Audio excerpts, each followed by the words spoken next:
ధరణి news జనం కోసం నిజం కోసం సామాన్య గొంతుక. హాయ్ హలో నమస్తే, welcome to Dharani news channel. ఈరోజు అప్డేట్స్ చూద్దాం. ఈరోజు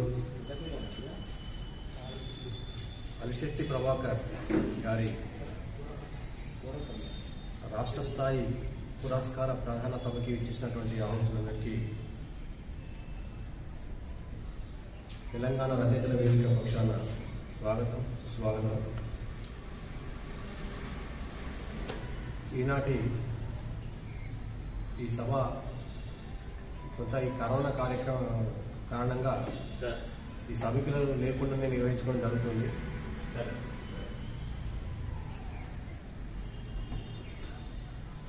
ఆ విషయాన్ని అర్థం చేసుకుంటారని భావిస్తూ ఈనాటి సభకి అధ్యక్షత వహించవలసిందిగా తెరావే గవర్నర్ అధ్యక్షుడు వహిస్తున్నటువంటి కందుకూరు అంజయ్య గారిని వేదికపైకి నమస్కారం. అలాగే ఈనాటి ఈ సంవత్సరానికి అలిశెట్టి ప్రభాకర్ పురస్కార స్వీకర్త అయినటువంటి డాక్టర్ ఉదారి నారాయణ గారు ప్రఖ్యాత కవి. ఇప్పటి వరకు 3 కవితా సంపుటాలను వెలువరించారు. ఆకుపచ్చ ఎడారి, యాళ్ళ అయింది, మాగిపోతుంది సంతానాలతో కవితా సంపుటాలు నిర్మించారు. చాలా కవితా సంకలనాలకు సంపాదకులుగాను తరుచి మామూలు ముచ్చట్లు అనే కాలకృష్ణుడు కూడా తను చేశారు. ఆదర్శ ఉపాధ్యాయుడు. అతిథిగా గాజోజు నాగకృష్ణ గారు, రాష్ట్ర అధ్యక్షులు తెలంగాణ రచయితల వేదిక గారిని వేదికపై కావాల్సిందిగా. అలాగే కవి పరిచయాన్ని అందించే దానికి మన సూకట్ల తిరుపతి కవి గారిని వేదికపైకి రావాల్సిందిగా. అలాగే వేదికపైకి తెరవే జిల్లా కార్యదర్శి శ్రీ కుమార్ గారిని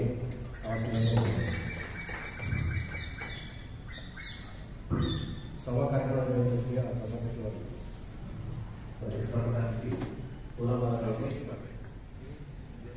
పూలమాల వేసి దాని తర్వాత మనం అలిశెట్టి ప్రభాకర్ స్మారక రాష్ట్ర స్థాయి పురస్కారం మీద నిర్వహించారు.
డాక్టర్ ఉదారి నారాయణ గారు తెలంగాణ రచయితల వేదిక రాష్ట్ర అధ్యక్షుడు, మా బాధ్యుడు గాజోజు నాగకృష్ణ గారు ఈరోజు పురస్కార గ్రహీత స్వీకర్త పరిచయం చేయబోతున్నటువంటి కవి మిత్రులు సూకట్ల తిరుపతి గారు, అన్న కామరపు అశోక్ గారు, సభలో ఉన్నటువంటి పెద్దలు అందరికీ కూడా అలిశెట్టి ప్రభాకర్ జయంతి శుభాకాంక్షలు.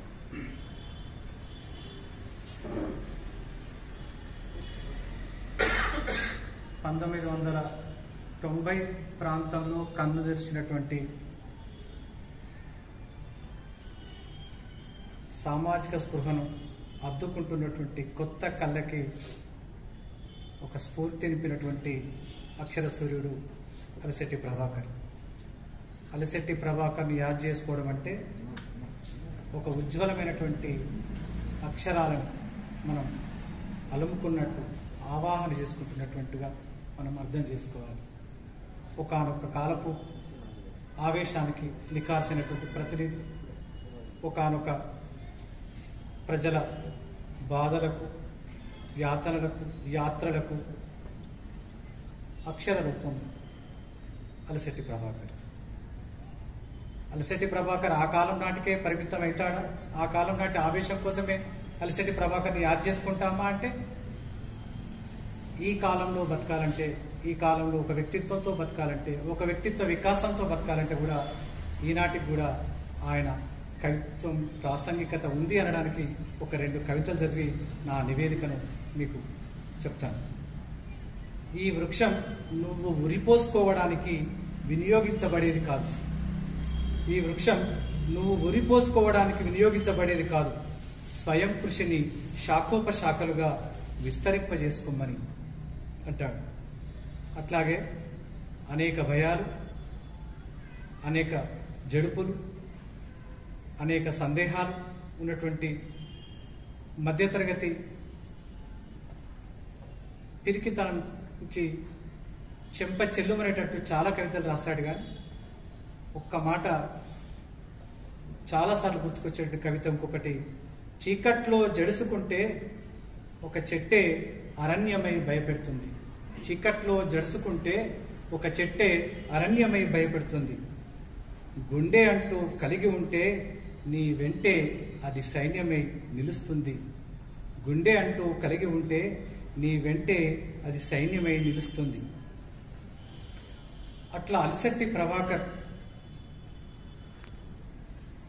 ని యాద్ చేసుకుంటూ అలిశెట్టి ప్రభాకర్ ఆశయాలని, అలిశెట్టి ప్రభాకర్ కవితాక్షరాలని స్ఫూర్తిగా తీసుకుంటూ రాస్తున్నటువంటి కవుల్ని గుర్తు చేసుకోవాలని, కవుల్ని బాధ్యతగా వెన్నుదట్టాలని తెలంగాణ రచయితల వేదిక 2013 నుంచి అలిశెట్టి ప్రభాకర్ పేరిట పురస్కారాలు ఇస్తా ఉన్నది. మనందరికీ తెలిసిందే.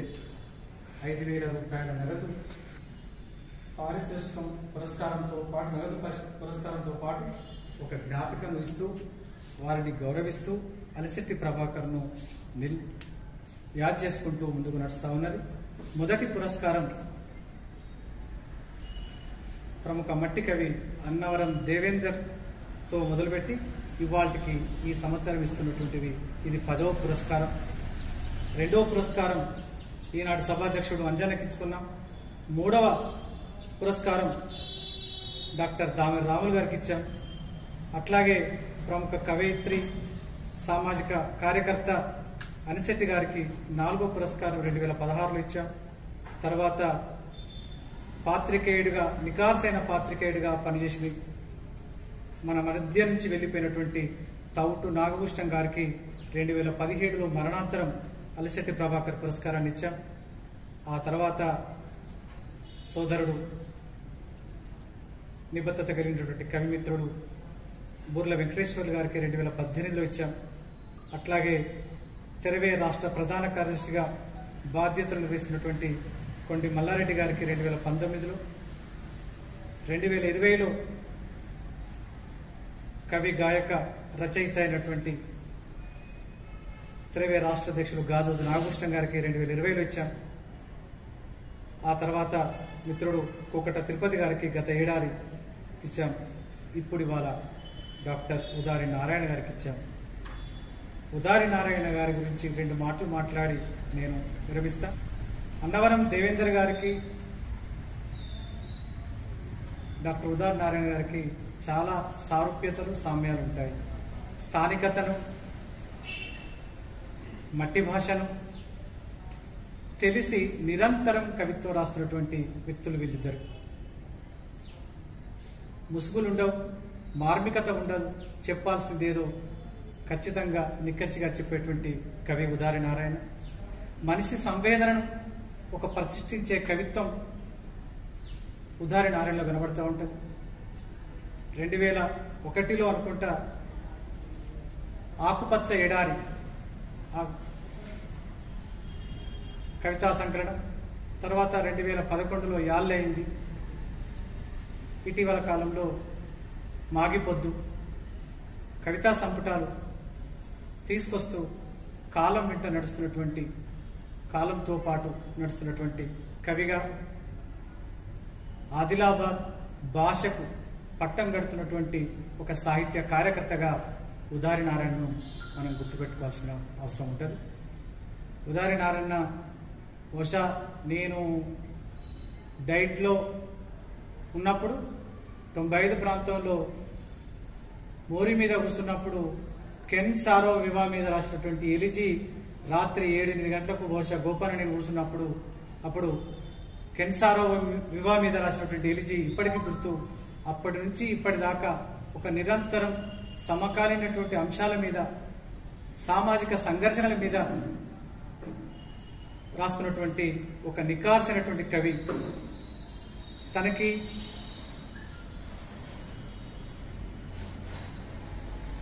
ఈ దేశంలో ఉన్నటువంటి ఒక ఆల్టర్నేటివ్ కల్చర్ మీద, ఒక తాత్వికత మీద, బైరాగులు, సంచారులు, సాధువులు నడిచినటువంటి బాట, ఆ మాట మీద తనకున్నటువంటి గురి, ఆ గురి నుంచి తను రాస్తున్నటువంటి కవిత్వం, అదే సమయంలో ఆధిపత్య భావజాలాన్ని ఎప్పటికప్పుడు ఎండగట్టేటువంటి ఒక మంచి కవిత్వం. ఒక్క మాటలో చెప్పాలంటే అన్న బహుజన ఫిలాసఫీతో రాస్తున్నటువంటి ఈ కాలపు ఒక మెరుగైనటువంటి కవి. గురిపెట్టిన గమ్యం అనేటువంటి కవితలో చివరి పాదాల్లో ఏమంటాడంటే, కులతత్వం శాసనంలాగా, మతతత్వం నీతులు రాజనీతుల్లాగా దళిత జన నిర్మూలనకు పటిష్టంగా ప్రణాళిక అమలవుతూనే ఉన్నది తరతరాలుగా అంటాడు. కులతత్వం శాసనంలాగా, మతతత్వం నీతులు రాజనీతుల్లాగా దళిత జన నిర్మూలనకు పటిష్టంగా ప్రణాళిక అమలవుతూనే ఉంది అంటాడు. ఇటీవల అంజన్న ఆంధ్రజ్యోతి వివిధలో కొంగు మీద రాసినటువంటి 2 కవయిత్రుల కవితల్ని పోల్చాడు. అదే కొంగు మీద ఉదారి నారాయణ కూడా ఒక మంచి కవితను రాశాడు. నిజానికి ఆ 2 కవితల సమీక్ష తర్వాత కంటిన్యూగా ఈ కొంగు కవితను కూడా తీసుకుంటే బాగుంటుందని ఇది నేను చూసిన తర్వాత నాకు అనిపించింది. ఏమంటాడు ఈ కొంగు కవితలు అంటే, చివరి వాక్యాలు, అది అతుకుల కొంగే కావచ్చు, అనాథ కొంగే కావచ్చు, నువ్వు లేని చీర లేదు, నిజానికి చీరకు చిరునామా నువ్వే అంటాడు కొంగుని. ఇట్లా ఉదారి నారాయణ కవిత్వం రాస్తూ ఆదిలాబాద్ ప్రాంతంలో యువతరాన్ని, యువ కవుల్ని ప్రోత్సహిస్తూ ఒక కవిత్వ కార్యశాలగా ఆదిలాబాద్ ప్రాంతంలో తను సాహిత్య కార్యకర్తగా పనిచేస్తూ ఉన్నాడు. మరి ఈ అలసటి ప్రభాకర్ 10వ పురస్కారాన్ని అందుకుంటున్న వేళ ఆలింగనం చేసుకుంటూ అభినందనలు తెలుపుకుంటూ సెలవు తీసుకుంటున్నాను. ధన్యవాదాలు. అలిశెట్టి ప్రభాకర్ రాష్ట్ర స్థాయి పురస్కార ప్రదానోత్సవ సభకు అధ్యక్షులుగా వ్యవహరిస్తున్న కరీంనగర్ కరివే అధ్యక్షులు అందుకూరి అంజన్న గారు, ఈ పురస్కార సభకి ముఖ్య అతిథిగా విచ్చేసిన, ప్రతి సంవత్సరం కూడా ఈ గత 9 సంవత్సరాలుగా అలిశెట్టి ప్రభాకర్ పురస్కార సభను నిర్వహించుకుంటున్నటువంటి సందర్భంలో అది ఎట్లా జరిగేది, ఏ విధంగా వెళ్ళేది అంతా మనకు తెలిసినటువంటి విషయమే. ఇప్పుడున్నటువంటి పరిస్థితుల రీత్యా ఈనాడు కార్యక్రమాన్ని సంక్షిప్తంగా చేసుకోవడానికి పురిగొల్పిన అంశాలు మనందరికీ ఎత్తున్నవే. మరి ఉదారి నారాయణ గారి గురించి ఇక్కడ సభలో ఆసీనైనటువంటి వాళ్ళందరికీ తెలిసినటువంటి అంశం. ఎందుకంటే వారితో పాటు కలిసి ఉద్యమాలలో పాల్గొనడంతో పాటు సాహిత్య కార్యక్రమాలు నిర్వహించిన వారు ఇక్కడ ఎక్కువగా ఉన్నారు. మరి ఉదారి స్వభావం అందరికీ తెలిసినప్పటికీ మరి ఆయన వారి గురువుగారైనటువంటి ఆచార్య ఎనుగోపిని అంటాడు, నాకంటే కూడా పరిణతి చెంది కవిత్వం రాస్తున్నాడు అని చెప్పేసి ఒక పుస్తకం మొదలుమాటలని చెప్తాడు. నాకంటే కూడా సమాజం వైపుగా నిలబడి తన సృజనల్ని తీసుకొస్తున్నాడని చెప్పి చెబుతారు. అంటే అంతకంటే మనము ఉదారి గురించి ఇంకా గొప్పగా చెప్పాల్సిందే ఉండదనుకుంటాను. గురువు గారే మెచ్చుకున్నటువంటి శిష్యుడు. మళ్ళా అందున్న ఏ వైపు కవి నిలుచుండి రాయన్నో ఆ వైపునే ఉండి రాస్తున్నాడని చెప్పి తేటతెల్లం చేయడం జరిగింది. ఒక పెద్ద దేశం చిన్న దేశాన్ని అణిచివేస్తున్నప్పుడు నేను చిన్న దేశం వైపు నిలబడతాను. ఆ చిన్న దేశంలోని మెజారిటీ మతం ఒక మైనారిటీ మతాన్ని అణిచివేస్తున్నప్పుడు నేను ఆ మైనారిటీ మతం వైపు నిలబడతాను. ఆ మైనారిటీ మతంలో కులాలుండి అందులో ఒక కులం మిగతా కులాలను అణగదొక్కుతున్నప్పుడు నేను అణగదొక్కబడుతున్నటువంటి కులాల వైపు నిలబడతాను. ఆ అణగదొక్కబడుతున్న కులంలోని ఒక యజమాని నౌకరిని అణగదొక్కినప్పుడు నేను ఆ నౌకరి వైపు నిలబడతాను. ఆ నౌకరి ఇంట్లో తన భార్యను అణగదొక్కినప్పుడు ఆమె వైపు నేను గొంతెత్తుతాను, నిలబడతాను. దీంతో చెప్పదలుచుకున్నది ఏంటి అంటే, ఎక్కడ అణచివేత ఉంటుందో, ఎక్కడ రాపిడి దోపిడి ఉంటుందో, ఎక్కడ పీడన ఉంటుందో, ఎక్కడ హక్కులు హరణమవుతాయో ఆ వైపే నేను నిలబడతాను అని చెప్పేసి చెప్పాడు ఆ రోజు రామస్వామి నాయకులు చెప్పడం జరిగింది. ఆ విధంగా ఒక స్పష్టత, ఒక క్లుప్తత, అంటే సూక్ష్మాతి సూక్ష్మంగా ఆలోచన చేస్తే మనం ఎక్కడి దాకా వెళ్ళాలి, ఎందాకా వెళ్ళాలి, ఎటువైపున ఉండాలి, ఎందుకోసం రాయాలి, ఎట్లా రాయాలి అనేటువంటి విషయం మనకు స్పష్టపడుతూ ఉంటుంది. ఆ విధంగా తన మార్గం ఏంటి, తన కవిత్వ లక్ష్యం ఏంటి అని చెప్పేసి నిర్దేశించుకొని ఒక ప్రాపంచిక దృక్పథంతో, బహుజన వాదంతో అనసబడుతున్నటువంటి, చెరచబడుతున్నటువంటి జాతుల వైపులా నిల్చుండి కవిత్వం రాస్తున్నటువంటి వారు డాక్టర్ ఉదారి నారాయణ గారు. దక్షిణ కాశ్మీరంగా ఖ్యాతిగాంచిన దట్టమైన అడవుల పచ్చపచ్చని సోయగాల చెలికాడు, అడవి బిడ్డలను నిద్రలేపడానికి నిద్రలేని పంక్తులను సృష్టిస్తున్న సృజనకారుడు. ఉమ్మడి ఆదిలాబాద్ జిల్లా నుండి తెలుగు సాహిత్యంలో పరిశోధన చేసి పట్టా పొందిన మొట్టమొదటి పరిశోధకుడు. బలమైన అభివ్యక్తితో కవిత్వం రాస్తున్న గొప్ప భావుకుడు. దేవరాజు మహారాజు, తెలిదేవర భానుమూర్తి, టి కృష్ణమూర్తి యాదవుల కవిత్వానికి, సాహిత్యానికి అసలు సిసలైన వారసుడు. జ్యోతిరావు ఫులే, అంబేద్కర్ భావజాలాన్ని పులికిపుచ్చుకొని ముందుకు పోతున్నటువంటి భావుకుడు.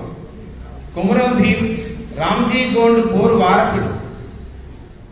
జలజల పారే ఒక కవితా జలపాతంలా, జనాన్ని మేలుకొల్పేటువంటి ఒక తుడు మూతలాగా, ఆదిలాబాద్ అడవి బిడ్డగా మైదాన ప్రాంత సంస్కృతిని, గిరిజన సంస్కృతిని రెండింటినీ కూడా మేళవిస్తూ, గౌరవిస్తూ, వాటి అస్తిత్వం కోసం, ఆత్మగౌరవ పతాకాన్ని ఎగరవేయడం కోసం అక్షరాలను క్షరాలుగా సంధిస్తున్నటువంటి కవి డాక్టర్ ఉదారి నారాయణ గారు. ఆదిలాబాద్ మిత్రులంటే అరుదైన ఆనందం నాకు. కుంటాల జలపాతం ఉన్నందుకే కాదు, అది కంటతడిని ప్రతిబింబిస్తున్నందుకు. అక్కడి కవులు ఆకులు దూసినంత సహజంగా కవిత్వం రాస్తారు. అక్కడి కవులు ఆకులు దూసినంత సహజంగా కవిత్వం రాస్తారు. ఉదారి నారాయణ అక్షరాల్లో ఆకుపచ్చని అడవిని నడుపుతాడు. ఉదారి నారాయణ అక్షరాల్లో ఆకుపచ్చని అడవిని నడుపుతాడు అని చెప్పేసి ఆకుపచ్చని ఎడారి కవితా సంపుటికి ముందు మాటలు అందించినటువంటి ఆచార్య గోపి గారు చెప్పినటువంటి మాటలు ఇవి. మరి కత్తులు దూయడం అనేటువంటి మాట వింటుంటాం మనం, కానీ ఇక్కడ ఆచార్య గోపి ఏమంటారు, ఆకులు దూసినంత సహజంగా అక్కడి కవులు కవిత్వాన్ని రాస్తారంటారు. ఆ విధంగా రాస్తున్నటువంటి వాళ్ళల్లో ఉదాడి నారాయణ గారు ముందుంటారని చెప్పేసి వారు చెప్పడం జరిగింది. మరి ఆకుపచ్చని ఎడారి కవితా సంకలనంలో మొత్తము దాదాపుగా 27 కవితలు ఉన్నాయి. అందులో ఆకుపచ్చని ఎడారి అనే శీర్షికతో రాసినటువంటి కవిత, నేను సమయం ఎక్కువ తీసుకోకుండా కొంచెం వేగంగానే ముందుకు వెళ్తాను. ఆ శీర్షికతో రాసినటువంటి కవిత ఆదిలాబాద్ జిల్లాలో ఉన్నటువంటి గోండు ప్రాంతాలలోని గోండు జనం, ఆ గిరిజన జనం ఏ విధంగా వ్యాధులకు లోనవుతూ ఉంటారు, అతిసార, మలేరియా, డెంగీ మరి ఇత్యాది వ్యాధులు, అంటువ్యాధులు ప్రబలినప్పుడు ఏ విధంగా తండాలకు తండాలు, కుప్పలు కుప్పలుగా పీనుగల పెట్టెగా మారిపోతాయో ఆ కవితలో మనకు కళ్ళం కట్టినట్టుగా వివరించడం జరిగింది.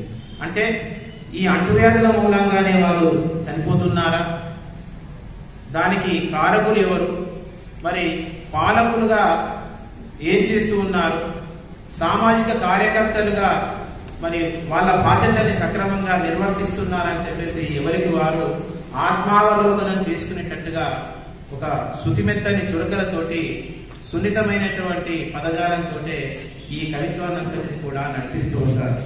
అమాయకులైనటువంటి ఆదివాసుల బతుకులకు, ఆదివాసుల ఆ బలికి మరి మైదాన ప్రాంతంలో ఉన్నటువంటి మనలాంటి ప్రజలే కదా అనేటువంటి విషయాన్ని చెప్పేటట్టుగా ఈ ఆకుపచ్చని ఎడారి అనేటువంటి కవితలో వారు చెప్పడం జరిగింది. అందులోనే ఒక 17 చిమ్నీలు కూడా రాయడం జరిగింది. ఈ చిమ్నీలు ఆచార్య ఎన్ గోపి గారు సృష్టించినటువంటి నాణీలను ఆసరాగా తీసుకొని రాసినట్టుగా ఉంటాయి. ఇవి 2 పాదాలలో నడుస్తాయి. ఉదాహరణకి, కాకి ఇల్లు మీద వాలింది, పొయ్యికి దిగులు జ్వరం.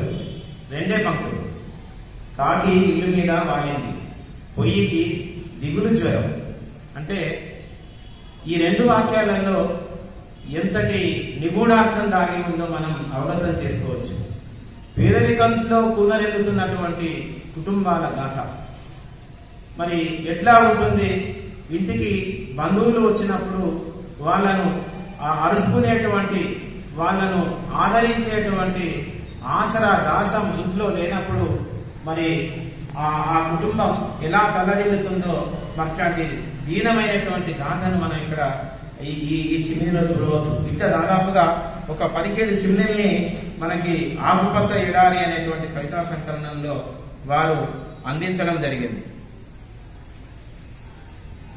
మరి అడవి ప్రాంతంలో నివసించేటువంటి వారికి ఇప్పటికీ దాదాపుగా 70 సంవత్సరాల స్వరాజ్యంలో వారికి కనీసమైనటువంటి మౌలిక వసతులు కూడా కల్పించడం లేదు. మరి అట్లాంటి సందర్భంలో వారి బతుకుల మీద అధ్యయనం చేసినటువంటి ఆదివాసుల ఆశాజ్యోతి ఏమంటారు ఆయన అంటే, ఇక్కడి మూలవాసుల్లో వర్గభేదం, లింగాసమానతలు, అంటరానితనం వంటి సామాజిక రుగ్మతలు లేవు. విధవా వివాహాన్ని నిరోధించని ఒక ఆదర్శ సమాజం చక్కగా నిలిచి ఉన్నది. ఇటువంటి స్థితిలో మిగతా భారతీయ గ్రామీణ సమాజంలో ఇంకా కొనసాగుతున్న సామాజిక రుగ్మతలేవి మూలవాసులకు వ్యాపించకుండా రక్షించడం దేశంలోని ప్రగతివాదుల గురుతరమైన బాధ్యత అని బ్రిటిష్ మానవ శాస్త్రవేత్త హైమండార్ఫ్ చెప్పడం జరిగింది. అంటే చూడండి, ఆదివాసీలు ఎంత సంస్కారవంతంగా జీవిస్తున్నారు. నాగరికులమని చెప్పుకునేటువంటి మన లోపల అనేకమైనటువంటి అంతరాలు, మరి అట్లాంటి అంతరాలు లేకుండా, ఎలాంటి అంతరదొంతరలు లేకుండా కలిసిమెలిసి కలివిడిగా జీవించేటువంటి ఆ ఆదివాసీ సంస్కృతిని మరి కలుషితం చేసేటువంటి పరిస్థితులు మైదాన ప్రాంతంలో ఉన్నటువంటి మనలాంటి సంస్కృతుల మూలంగానే అక్కడ ముప్పు పొంచి ఉంది అని చెప్పేసి మానవ శాస్త్రవేత్త చెప్పడం జరిగింది. మరి అట్లాంటి అడవిలో, అట్లాంటి అడవి తల్లి బిడ్డగా ఉన్నటువంటి ఉదారి నారాయణ గారు ఆ ఆదివాసుల సంస్కృతిని, భాషను, జీవితాన్ని అవగతం చేసుకొని అనేక రచనలలో కూడా చెప్పడం జరిగింది. మరి అట్లానే ఇది ఆకుపచ్చని ఎడారికి సంబంధించినటువంటి అంశం అయితే, ఈ మధ్యనే వేసినటువంటి అరువుమీడి ముచ్చట్లు, ఇవి లఘునాటికల సంపుటి. దాదాపుగా ఇందులో 11 లఘునాటికలు ఉంటాయి. ఇవన్నీ కూడా ఆదిలాబాద్ ఆకాశవాణి కేంద్రం నుంచి ప్రసారం కూడా కావడం జరిగింది. ఆ ప్రాంతంలో ఉన్నటువంటి ప్రేక్షకులందరినీ కూడా ఉర్రూతలూగించాయి. బాల్యంలో ఒక పరిణతి కోసం అవి తమ వంతుగా పాత్రను పోషించాయి. ఇందులో 3 పాత్రలను తీసుకున్నారు వారు 11 లఘునాటికలకు గాను. ఒకటి బాబాయ్ పాత్ర, ఈయన బాగా చదువుకున్నటువంటి వాడు, లోక జ్ఞానం తెలిసినటువంటి వాడు. రెండవ పాత్ర వెంకన్న, ఈయన ఒక పల్లెటూరు మనిషి. ఆయన భార్య లతమ్మ. ఈ 3 పాత్రలతోటి ఆ నాటికలన్నీ కూడా నడిపిస్తూ ఉంటాడు. లత పాత్ర తెలివిగల ఇల్లాలు, అంటే ఒక పల్లెటూరి కణానికి ప్రతీకగా నిలిచేటువంటి పాత్ర. వెంకన్న పాత్ర ఏమో అమాయకుని పాత్ర. ఆయన ఏది మాట్లాడినా కూడా తెలిసి తెలియనితనంతో మాట్లాడినట్టుగా ఉంటుంది. మరి ఇట్లాంటి భార్యాభర్తల మధ్యన ఒక సంధానకర్తగా, ఒక సమన్వయకర్తగా వాళ్ళ దాంపత్యాన్ని ముందుకు తీసుకుపోవడానికి చక్కటి సూచన సలహాలు ఇస్తున్నటువంటి వ్యక్తిగా బాబాయ్ పాత్రను తీసుకొని ఆ నాటికల్ని అందించడం జరిగింది. అంటే ఇక్కడ ఒక గొప్ప నాటకకర్త కూడా ఉదారి నారాయణ గారిలో మనం చూడవచ్చు. మరి ఆ రోజులలో యక్షగానాలు కానీ, చిత్ర రామాయణాలు కానీ, లేకుంటే నాటకాలు కానీ మెండుగా ఉండేటివి. కానీ ఈ రోజులలో మరి వాటి స్థానంలో రేడియో లఘునాటికల్ లాంటివే వచ్చి చేరడం జరిగింది. మరి అట్లాంటి ప్రక్రియను కూడా వారు ఆదరించడం జరిగింది. మరొక పుస్తకంలో యాళ్ళైంది దాంట్లో తెలంగాణ అస్తిత్వానికి సంబంధించినటువంటి అనేక అంశాలని పొందుపరిచినప్పటికీ మిగతా ఆ ప్రాంతంలో జరుగుతున్నటువంటి దోపిడీలు, ఆకలి నేపథ్యాలు, ఆత్మహత్యలకు సంబంధించిన విషయాల్ని కూడా వారు ఇతివృత్తాలుగా స్పృశించారు. ఊరుల గురించి చెబుతూ జాడ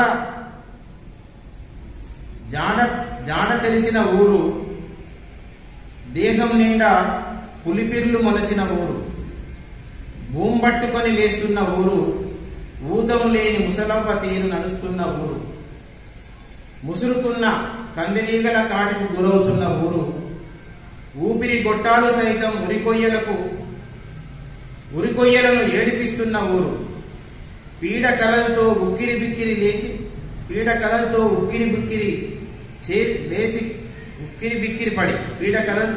బిక్కిరి పడి లేచి కూర్చుంటున్న ఊరు. ఇట్లా శిథిలమవుతున్నటువంటి పల్లెను హృదయంగా చిత్రీకరించడం జరిగింది.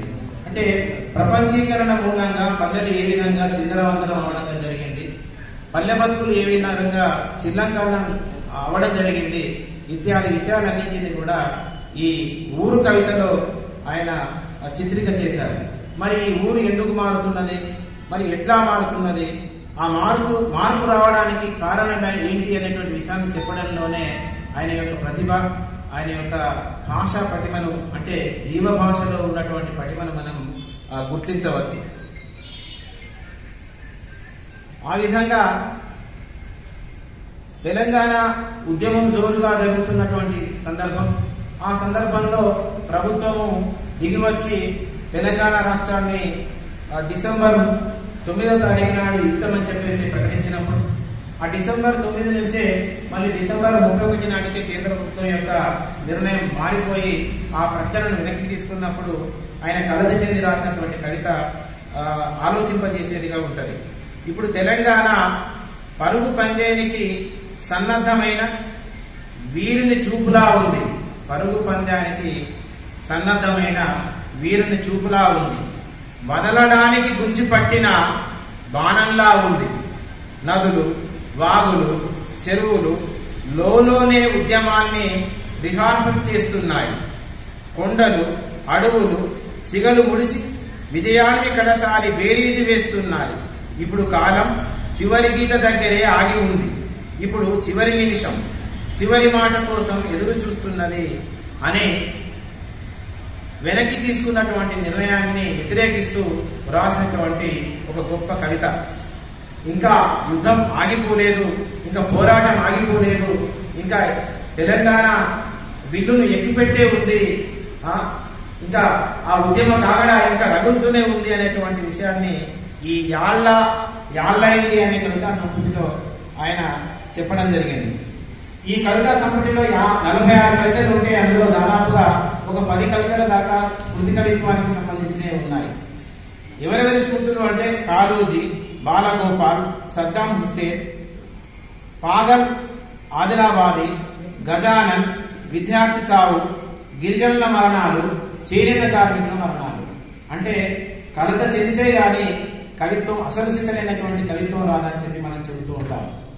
ఒక దీనమైనటువంటి దృశ్యాన్ని చూసినప్పుడు చలించిపోయేటువంటి వాడే కవి.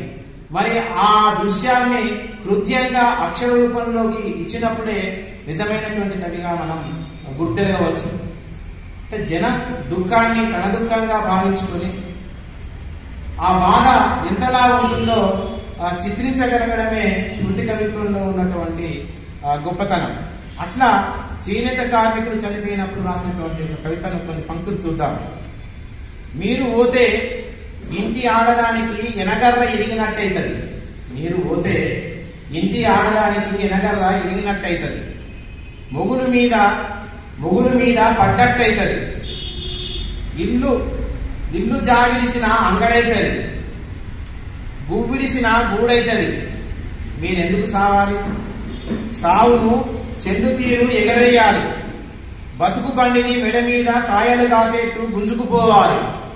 కాలంతో లడాయి చేసి గెలవాలి. సచ్చేదాకా పోరాడాలి. గెలవకపోయినా పర్వాలేదు, కానీ సావకూడదు. లడాయి చేయాల్సిందే.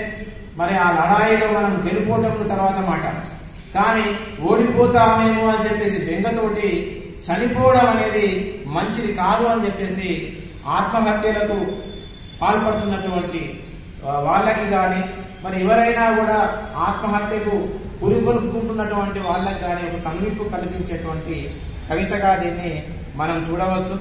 పోరాడితే పోయేదేమీ లేదు, బానిస సంఖ్యలు తప్ప అని చెప్పేసి శ్రీశ్రీ ఆనాడే చెప్పడం జరిగింది. ఏదైనా కూడా సచ్చి సాధించలేము, బతికే సాధించాలి. మరి బతుకుతున్న సందర్భంలో ఆటుపోతున్నటువంటి సహజము, అవమానాలు సహజము, అవహేళన కూడా జరగవచ్చును. మరి అట్లాంటి వాటిని రాటు తేలి తట్టుకోవాల్సినటువంటి అవసరాన్ని ఆయన ఈ కవిత్వంలో చెప్పడం జరిగింది. ఇదే కదా సమాజానికి మనం అందించాల్సింది. భరోసా లేనటువంటి జీవితాలకు అక్షరాల భరోసా కల్పించాల్సింది. మరి ఆ పనిని చేస్తున్నటువంటి ఉదాహరణ నారాయణ గారు నిజంగా అభినందనీయులు. ఒక ఫలం నుంచి తెలుసుకోవాలంటే ఆ ఫలాన్ని తినాలి. అలాగే విప్లవ సిద్ధాంతాన్ని, దాని క్రమాన్ని, అనుగతాన్ని, పద్ధతులను తెలుసుకోవాలంటే దానిలో భాగస్వామి కావాలి. సరైన జ్ఞానం ప్రత్యక్ష కార్యాచరణతోనే సాధ్యమవుతుంది అని మావో జెడాన్ ఏనాడో సెలవించారు. మరి అట్లా ఏ కవైనా కూడా ఇంట్లో కూర్చుండి రాయడం కాదు, తాను రాస్తున్నటువంటి అక్షరానికి జరుగుతున్నటువంటి పోరాటాలలో భాగస్వామ్యం ఉండాలి. ఇది మావో చెప్పినటువంటి మాట. అంతేనా కాదు? ఏ పండు ఆ రుచి గురించి అట్లా ఉంటుంది ఇట్లా ఉంటుంది అని చెప్పేసి ఎన్నో రకాలుగా ఎవరో చెప్పినప్పుడు లేకపోతే ఎక్కడో చదువు చెప్పడం కాదు. ఆ పండును తిన్నప్పుడే ఆ ఫలం ఎంత మధురమైందో, ఎంత తీయనైనదో అని చెప్పేసి మనకు తెలుస్తుంది అని చెప్పాడు. ఏ ఉద్యమమైనా అంతే, ఏ ఉద్యమంలోనైనా మనం భాగస్వామి అయినప్పుడే, మనం పాలు పంచుకున్నప్పుడే ఆ ఉద్యమ స్వరూప స్వభావాలు మనకు తెలుస్తాయి అని చెప్పి ఆనాడు మావో కితాబు జరిగింది. అట్లా అనేక సామాజిక ఉద్యమాలలో ఆయన ఉదాహరణ నారాయణ గారు ప్రత్యక్ష భాగస్వామి. మనకు తెలుసు ఇప్పుడు జరుగుతున్నటువంటి దళిత బహుజన సామాజిక ఉద్యమాలలో దళితమే ఆవిర్భవించిన నాటి నుంచి కూడా తాను ప్రత్యక్ష భాగస్వామిగా పనిచేస్తున్నాడు. దళిత కవులు, రచయితలు, కళాకారులు, మేధావుల ఐక్యవేదిక ఆనాడు ఆవిర్భావం జరిగింది. తెలంగాణ రచయితల వేదిక కంటే ముందు ఆనాటి నుండే ఆయన సామాజిక ఉద్యమాలలో ఒక ప్రత్యక్ష భాగస్వామి. అట్లానే తెలంగాణ ఉద్యమంలో, ఆ ప్రత్యేక ఉద్యమంలో కూడా ఏదో అక్షరాల ఆలంబనను అందించడమే కాకుండా తాను ప్రత్యక్షంగా కూడా ఆ ఉద్యమాలలో భాగస్వామి అయి రాయడం జరిగింది. కాబట్టి ఇక్కడ ఆ మావో చెప్పినటువంటి మాటల్ని ఇక్కడ ఉద్యమ నేపథ్యం ఉన్నటువంటి ఒక ఉద్యమ కార్యకర్తగా, ఉద్యమ నాయకుడిగా కలుగుతున్నటువంటి ఉదాహరణ నారాయణ గారికి ఆపాదించవచ్చు అని చెప్పేసి నేను భావిస్తూ ఉన్నాను. అట్లానే తెలంగాణ వచ్చినప్పుడు కూడా సంబరపడిపోయినటువంటి కవులలో వారు ఒకరు. తెలంగాణ వస్తే ఏమేమి వస్తాయి, ఏమేమి జరుగుతాయి, ఇక్కడ ఉద్యోగాలు వస్తాయి, రకరకాలుగా నీళ్లు వస్తాయి, ఇంకా ఇదంతా కూడా ఆ రాష్ట్ర ఫలాలు అందరికి అందుతాయని చెప్పేసి సంబరపడి రాసినటువంటి కవులు అనేక మంది ఉన్నారు. అలాంటి వారి కవులనే ఉదారి గారు కూడా ఉంటారు. ఒక గొప్పనైనటువంటి కవిత రాయడం జరిగింది. అలానే జయశంకర్ సార్ చెప్పినట్టుగా తెలంగాణ రాష్ట్రం వచ్చిన తర్వాత ఆ రాష్ట్ర ఫలాలు అందేదాకా కవులు రచయితల యొక్క బాధ్యత ఇంకా పెరుగుతుంది అని చెప్పినట్టుగా అటువైపుగానే మళ్ళీ కవిత్వాన్ని రాసుకుంటూ పోతున్నారు. ఇది యాన్లైన్ అనేటువంటి కవితా సంకలనంలో ఎక్కువ ఉద్యమ కవిత్వానికి సంబంధించినటువంటి అంశాలు మనకి వినూత్నంగా ఉన్నటువంటి కనిపిస్తూ ఉంటాయి. ఎక్కడా కూడా ఆయన వ్యర్థ పదాన్ని ప్రయోగించాడు. ఏదో ఉద్ద కోసం తీసుకొచ్చుకొని ఏ పదాన్ని కూడా వినియోగించుకోడు. ఎక్కడ కలిసి చూసినా కూడా అట్లాంటి ఊకదంపుడు ముచ్చట్లు, ఊకదంపుడు పదాలు, కృతకమైనటువంటి వాక్యాలు మనకు కనిపించవు. అంటే ఇది ముఖస్థుతిగా చెబుతున్నటువంటి మాట కాదు. ఆయన ఎంత లోతుగా సాహిత్యాన్ని అధ్యయనం చేశాడో అలానే సమాజాన్ని కూడా అంతకు ఎక్కువ లోతుల్లోకి వెళ్ళి చూసినటువంటి వాడు కాబట్టి అంతటి బలమైనటువంటి కవిత్వాన్ని రాస్తున్నాడు. ఈనాడు సమాజంలో ఒక సామాజిక వర్గం, సమాజం వైపు నిలబడ్డటువంటి ఒక బలమైన కవిగా నిలదొక్కున్నాడు అని చెప్పి నేను చెప్పక తప్పదు. అట్లానే చాతుర్వర్ణ వ్యవస్థ మూలంగా ఆనాటి నుంచి ఈనాటి దాకా సమాజం అంతా అతలాకుతలం అవుతున్నటువంటి మాట మనందరికీ ఎదుగుతున్నటువంటిది. కవులు రచయితలుగా ఆ చాతుర్వర్ణ వ్యవస్థ భావజాలాన్ని నిరసించవలసిందే. మరి అట్లా నిరసిస్తున్నటువంటి వాళ్ళల్లో ముక్కుసూటిగా, నిక్కచ్చిగా, నిర్భీతిగా, నిర్భయంగా కళాలను ఎక్కుపెడుతున్నటువంటి కవుల జాబితాలో ఉదారి నారాయణ గారు చేరుతారు. 4 పడగల హైందవ నాగరాజు కోరలు చాచి ఏ విధంగా సమాజాన్ని విభజిస్తూ పాలిస్తున్నదో గుర్రం జాషువా లాంటి వాళ్ళు ఆనాడు చెప్పడం జరిగింది. ఇప్పుడు ఉదారి నారాయణ లాంటి వాళ్ళు కూడా వాటికి ఊటంకింపుడు మాత్రం కాకుండా ఈనాడు జరుగుతున్నటువంటి ఈ ఆధునిక సమాజంలో జరుగుతున్నటువంటి అనేక ఆ అంతరాల దొంతరలను విధి చెబుతారు.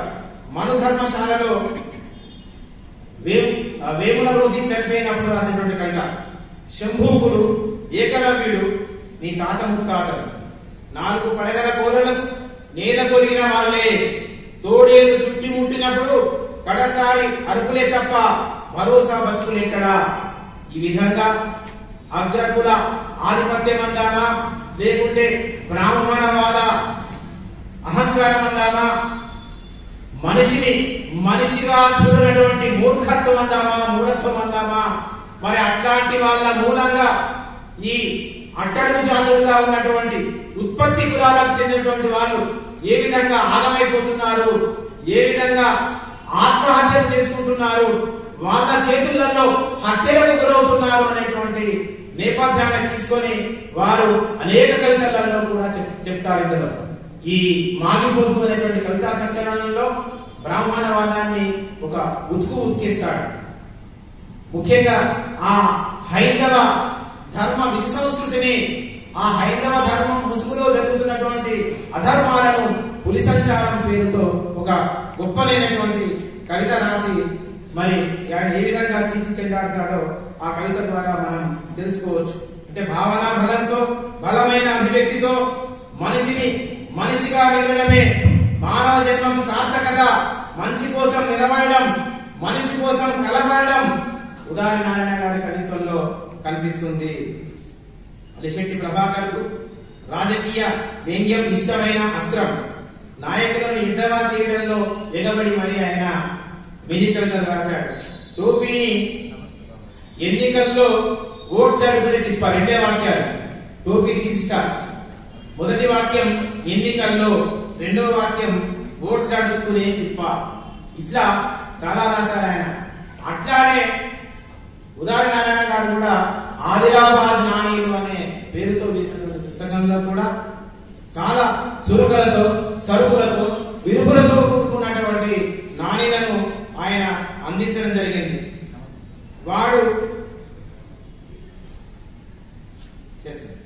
తవ్వితే కన్నీళ్లు, దున్నితే తూటాలు, తవ్వితే కన్నీళ్లు, దున్నితే తూటాలు, అమరుల నినాదాలు, ఇదే తెలంగాణ. అంతే కదా. తెలంగాణలో ఎక్కడికి వెళ్ళి భూమిని తవ్వి చూసినా మనకు కన్నీళ్ళే ఊరుతాయి. ఏ బతుకుల్ని తవ్వి చూసినా కన్నీళ్లు కాడేటువంటి బతుకులే కనబడతాయి. అలానే తెలంగాణ మాగాణిలో, తెలంగాణ ఎర్రశనగ నేలలో ఎక్కడికి వెళ్ళి నాగలి కర్రమూర్తి దున్నినా అక్కడ కూటాల అడుగుజాడలే కనబడతాయి. ఆ కూటాలకు బలై ఇంకినటువంటి ఆ నెత్తులు చానికలే నెత్తులు మనకలే మనకు కనబడతాయి. మరి తెలంగాణ అంటే ఎట్లాంటిదో మరి అమరుల నినాదాలతో కూడుకున్న తెలంగాణ అని చెప్పేసి ఈ పోరాటాల పొలిటికలను ఆ చిన్న నాణిలో ఎట్లా చెప్పారో మనం చూడవచ్చు. మరి ఇట్లాంటి నాణ్యతకు సంబంధించినటువంటి విషయాన్ని చెప్పుకుంటూ పోతున్నటువంటి సందర్భంలో ఖలీల్ జిబ్రాన్ చెప్పినటువంటి ఒక మాట మనకు గుర్తు తెచ్చుకోవాలి. వ్యాఖ్యానమును అపేక్షించే రచన సృజనకారు. వ్యాఖ్యానమును అపేక్షించే రచన సృజనకారు. మనం చూస్తూ ఉన్నాం, కొంతమంది కవిత్వం ఎంత చదివినా కూడా అర్థం కాదు. పని కట్టుకొని పదాలు వాడుతున్నట్టుగా లేదా గొప్ప కవిని ఎంత మార్మికంగా, ఎంత మర్మంగా, ఎంత నిగూఢంగా వస్తువును లోపల నిక్షిప్తం చేస్తే అంత గొప్ప కవులుగా కీర్తించబడుతున్నటువంటి కాలంలో మనం ఉన్నాం. కానీ ఖలీల్ జిబ్రాన్ ఏమన్నాడంటే, ఏ కవిత్వానికైనా కూడా వ్యాఖ్యానం చేయవలసిన అవసరం లేకుండా ఉంటేనే అది పాఠకులకు చేరుతుంది, పండితులకు అర్థమవుతుంది, ఆ కృషి యొక్క ఆ కవి యొక్క కృషి సార్థకమవుతుందని చెప్పారు. అలాంటి మాటలోనే ఆయన ఆదిలాబాద్ నాణ్యాలను కూడా రాయడం జరిగింది. మరి ఎక్కడ ఈ వారసత్వం ఎదిరించడం, ప్రశ్నించడం, సామాజిక సమస్యల్ని నిరసించడం అనేది వారి తండ్రి గారి నుంచే వచ్చింది. ఆయన మనందరికీ తెలిసినటువంటి తత్వకవి, ఆయన మనందరికీ తెలిసినటువంటి సుప్రసిద్ధమైనటువంటి వరకవి ఉదారి నాగదాసు. ఆయన ఉన్నటువంటి గ్రామంలోనే ఆ ప్రజలకు ఆత్మనే పరమాత్మ అనేటువంటి విషయాన్ని బోధించి బతుకు మీద ఉన్నటువంటి భయాన్ని తొలగించి వాళ్ళ జీవితాన్ని ఆనందమయం చేయడానికి అచల సిద్ధాంతాన్ని బోధించినటువంటి ప్రవక్త ఉదారి నాగదాసు గారు. మరి అట్లాంటి ఉదారి నాగదాసు గారి ఆ ఎదిరించడం, ప్రశ్నించడం, సామాజిక సమస్యలు నిరసించడం అనేటువంటి వారసత్వం నుంచి ఆయన పుచ్చుకోవడం జరిగింది. కాబట్టి దాని నుంచి ఆయన కవిత్వాన్ని రాస్తున్నారని చెప్పేసి నేను బలంగా విశ్వసిస్తున్నాను. ఉదారి నారాయణ గారు ఆదిలాబాద్ జిల్లాలోని తాంసీ మండలం బండల నాగాపురంలో ఫిబ్రవరి 3, 1964 జన్మించారు. విద్యాభ్యాసం అంతా కూడా డిగ్రీ వరకు ఆదిలాబాద్ జిల్లాలోనే కొనసాగింది. ఎంఏ, ఎంఫిల్, పిహెచ్డి 3 కూడా ఉస్మానియా విశ్వవిద్యాలయంలో కొనసాగుతాయి. ఆయన ఎంఫిల్ కె శివారెడ్డి ఆసుపత్రి గీతం, వస్తువు, సంవిధానం అనే అంశం మీద పూర్తి చేశారు. పిహెచ్డికి వచ్చేసరికి తెలుగు సాహిత్యంలో దళిత స్పృహ అనే అంశం మీద పరిశోధించి పిహెచ్డి పట్టాలు పొందారు. ఇంతకు ముందే మిత్రులు చెప్పినట్టుగా ఆయన ఆకుపచ్చని ఎడారి అనేది తొలి కవితా సంపుటి, మలి కవితా సంపుటి యాళ్ళైంది. ఆ తర్వాతనే మాగిపోతూ మరి తెలంగాణ ఉద్యమ కాలంలో ఎదుగడి అనే కవితా సంకలనం వేయడం కానీ, అరువు మీది ముచ్చట్లు నాటికల్ని వెలువరించడం కానీ, ఆదిలాబాద్ నాణ్యం రాశారు. అట్లానే ఆదిలాబాద్ జిల్లా సాహిత్య చరిత్రను కూడా వీరే రాయడం జరిగింది. ఇట్లా సాహిత్య సృజనను కొనసాగించుకుంటూ నిరంతరాయంగా ఒక కవి కర్తవ్యాన్ని ఎరిగి సామాజిక నిబద్ధతతోటి, సామాజిక బాధ్యతతోటి, మానవీయ కోణంలో మానవతా విలువలను పెంపొందింపజేయడానికి ఉదారి నారాయణ గారు కవిత్వం రాస్తున్నారు. మరి అటు వరుసలో ఉన్నటువంటి వాళ్ళకి తెలంగాణ రచయితల వేదిక అలిశెట్టి ప్రభాకర్ పురస్కారాన్ని కూడా ప్రదానం చేస్తూ వస్తూ ఉన్నది. మరి చంద్రుడితో రుద్దుకోలాగా ఈ వారికి చాలా పురస్కారాలు కూడా వచ్చాయి. చాలా బహుమతులు కూడా వారిని వచ్చి భరించడం కూడా జరిగింది. మరి అట్లాంటి వాటిల్లో తాను చేసినటువంటి సాహితీ సేవకు గాను, కృషికి గాను అలిశెట్టి సాహిత్య పురస్కారం తీసుకుంటున్న సందర్భంగా నేను ప్రేమగా అన్నా అని చెప్పేసి తీసుకుంటూ ఉంటాను. చాలా ఆత్మీయమైనటువంటి వ్యక్తి, సుకుమారమైన వ్యక్తి. ఆయన అక్షరాలు మాత్రం కత్తిలాగా ఉంటాయి. ఒక శత్రువుల గుండెల్లో బాగున్నా దిగుతున్నాయా అనిపిస్తుంటాయి. కానీ వ్యక్తిగతంగా కలిగి చూస్తే చాలా సున్నిత హృదయుడు, మృదు స్వభావి, మాటలు కూడా నింపాదిగా నెమ్మదిగా మాట్లాడుతూ ఉంటాడు. తన ఆచరణ కూడా ఆ విధంగానే ఉంటుంది. మాటలలోనే ఆత్మీయులాగా చేసుకుంటాడు. వయసులో చిన్నవాడైతే తమ్ముడు చేసుకుంటాడు, తనకంటే పెద్దవారైతే అన్నగా భావించుకుంటారు. అట్లా ఒక గొప్పదైనటువంటి మానవతా లక్షణాలను కలిగి ముందుకు పోతున్నటువంటి ఉదాహరణ నారాయణ గారికి అవార్డు రావడం నిజంగా చాలా సంతోషిస్తూ గర్విస్తూ ఈ సందర్భంగా వారికి శుభాకాంక్షలు తెలియజేస్తూ అలాగే ఉదాహరణ నారాయణ ఈ అవకాశం కల్పించిన మన తెలుగుకి హృదయపూర్వకమైనటువంటి ధన్యవాదాలు. జై తెలంగాణ, జై భారత్. ఈనాడు అవార్డు స్వీకరిస్తున్నటువంటి ఆత్మీయ మిత్రులు డాక్టర్ ఉదాహరణ నారాయణ ప్రముఖులకి వారికి అలాగే వేదిక మీద తమ్ముడు తిరుపతి సివి కుమార్, అశోక్ కుమార్, సభలో ఉన్నటువంటి దేవన్న ఊళ్ళ మిత్రులు స్వామన్న పేరు పేరు అందరికీ నమస్కారం తెలియజేస్తూ, మిత్రులారా ఒక అత్యంత అవార్డులోకి నిజానికి ప్రతిష్ట అందామా లేదా చైతన్యం అందామా లేదా నిరంతరం రాజ్వల్యమానంగా మనం నడిపించేటువంటి స్ఫూర్తి అందామా, ఇవన్నీ కలిగేసినటువంటి ఒక గొప్ప అవార్డు అలశక్తి రాష్ట్ర స్థాయి సాహిత్య పురస్కారం. ఈ అవార్డు ఈరోజు తీసుకుంటున్న అన్నకు హృదయపూర్వకమైనటువంటి అలయబలయం తెలియజేస్తూ ఆలింగనం చేసుకుంటూ, మిత్రులారా నా సాహిత్య జీవితం కానీ లేదా ఆర్గనైజేషన్లో కొనసాగిన సందర్భంలో నాకు కొన్ని చాలా నాకు ధన్యతలు పొందినటువంటి కొన్ని సంఘటనలు ఏంటి అంటే, ఒకటి అలశక్తి పురస్కారాన్ని నేనే ఆలోచించి నేనే ప్రతిపాదించి ఇప్పటి సాహిత్య అకాడమీ చైర్మన్గా ఉన్నటువంటి ఊరితో శంకరన్న అప్పుడు తెలుగు అధ్యక్షుడుగా ఉన్నారు. 2013లో నేను ప్రతిపాదించి ఒప్పించి అవార్డును కంప్లీట్ రూపురేఖలన్నీ దానికి రూపకల్పన చేసి ఇక్కడ దాకా తీసుకోవడము ఒక అంశము.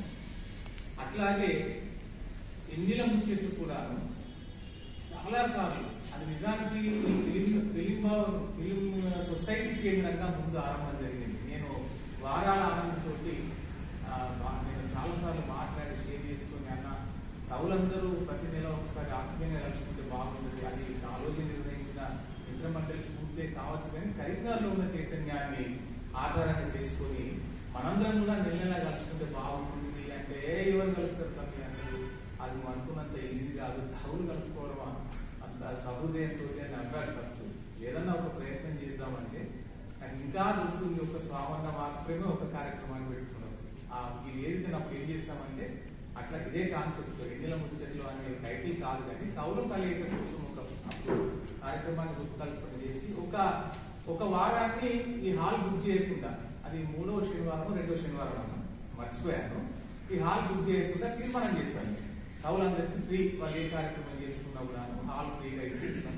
టీవీ అని అవన్నీ అరేంజ్ చేసి మా ఖర్చుల నుంచి అది ఒక అన్న ఒకడే వాడుతున్నాడు, నాకు ఇంట్లో వాడుతున్నాడు నాకు గుర్తులేదు సార్. అక్కడ అర్థాంతరాన్ని ఆగిపోయిన తర్వాత ఇంకా మిగులుతా ఉంటే భాస్కర్ సార్ ఇంట్లో అందరూ ఒకసారి కలుసుకున్నాం. అది ఎప్పటి నుంచో దేవనతో చాలాసార్లు మాట్లాడినా, మిగతా వాళ్ళతో చర్చించిన తర్వాత మళ్ళీ భాస్కర్ సార్ దగ్గర మేము అందరం కలిసి శేఖర్ సార్ ఆయన దేవన్న ఊర్లో అప్పుడు సీరియస్గా మళ్ళీ నేను ప్రతిపాదించినప్పుడు సార్ కూడా దానికి సానుకూలంగా స్పందించి అవును నిజమే ఇది బాగుంటుంది అని చెప్పి అన్న తర్వాత దానికి ఒక పేరు నిర్ణయం చేయడం, అది ఏర్పాటు చేయడం, దేవనీయంలో మొదటి సమావేశం జరగడం, అది ఇప్పటిదాకా జరగడం, ఇట్లా నీల ముచ్చట్లు కార్యక్రమం కూడాను నా ఆలోచనల నుంచి వచ్చి అది వల్ల సాహిత్య చరిత్రలో గొప్ప చిరస్థాయిగా నిలిచిపోయేలా ఉండడం ఉండేది. తర్వాత తెలంగాణ రాష్ట్రం వచ్చిన తర్వాత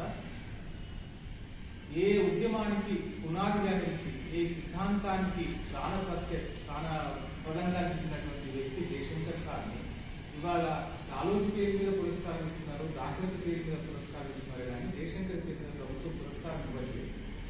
అదే ఇదేంటి అన్న ఆలోచనతో మిత్రులు ఎక్కువ సార్లు సదాశివుడి భాగస్వామ్యం దాంట్లో నేను చర్చించడం జరిగింది.